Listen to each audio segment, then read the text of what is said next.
Let me give you an overview of the patch at first.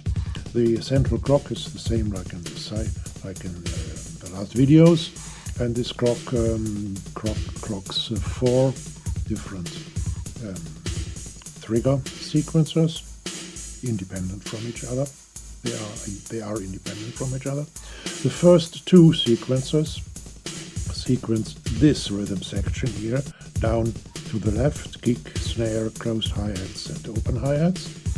And I set the simple rhythm with the knobs here, with the switches here, A and B, A and B. This is A, this is B, this is A, this is B. The lower 2 sequencers trigger this percussion unit here, and which delivers 4 different voices, 4 different percussion sounds, which I can adjust here. But this is not the principle. You can use any kind of percussion here, and if you group it into groups. The percussion units are mixed together here in these 2 mixers. This mixer here belongs to the left rhythm section, and this mixer here belongs to the, let's say, right rhythm section, to this multi-unit.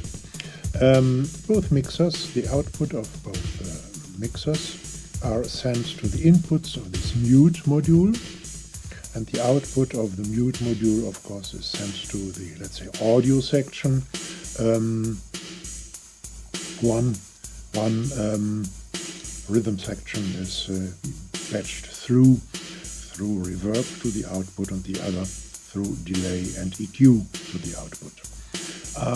Choosing the outputs is a question of the gray code module here.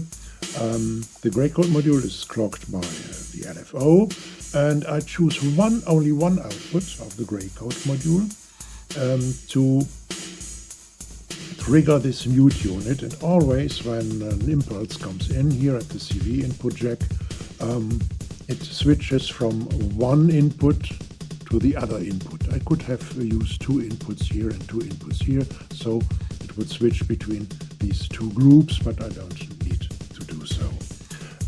The time it needs to fade I can set here with a knob, here, longer, shorter, and with bigger steps here, ×1, ×10, or even 100 times, which would last too long for our reasons here, for the things we want to show and I want to demonstrate you. So I can change the frequency of the LFO, which is the clock of the gray code module, which means the changes will happen more often. Let me do so.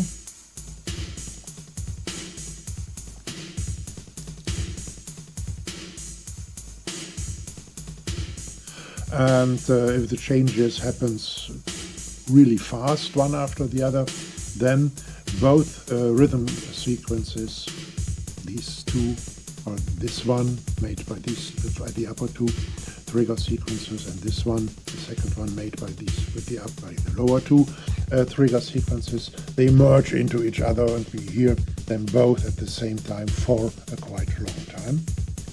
Of course, I can shorten the time of merging, and then even with a faster sequence, with a faster frequency of changing, the emerging times are not existent or extremely short. Like now. I can even make them shorter. And now it's nearly hard switching between these 2 rhythms.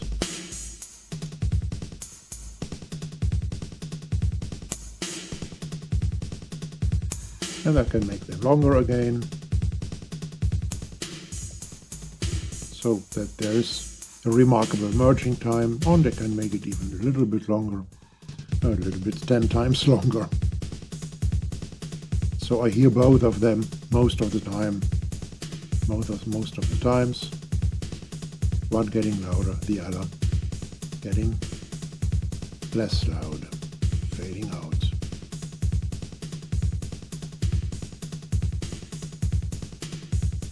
And sometimes it is with this long fading, or with these long fading times and quite fast frequencies, some clock frequencies of the Grey-Coat module. It is nothing else. No rhythm really vanishes, but it's just one rhythm getting louder and the other less loud, and then the other way around. But nothing. No one of these two rhythms really fades completely, like now.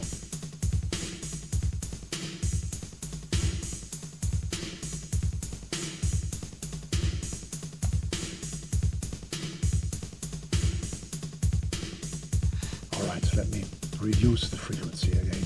The step frequency. No, not the step frequency, but of course the frequency of the Grey-Coat clock. All right.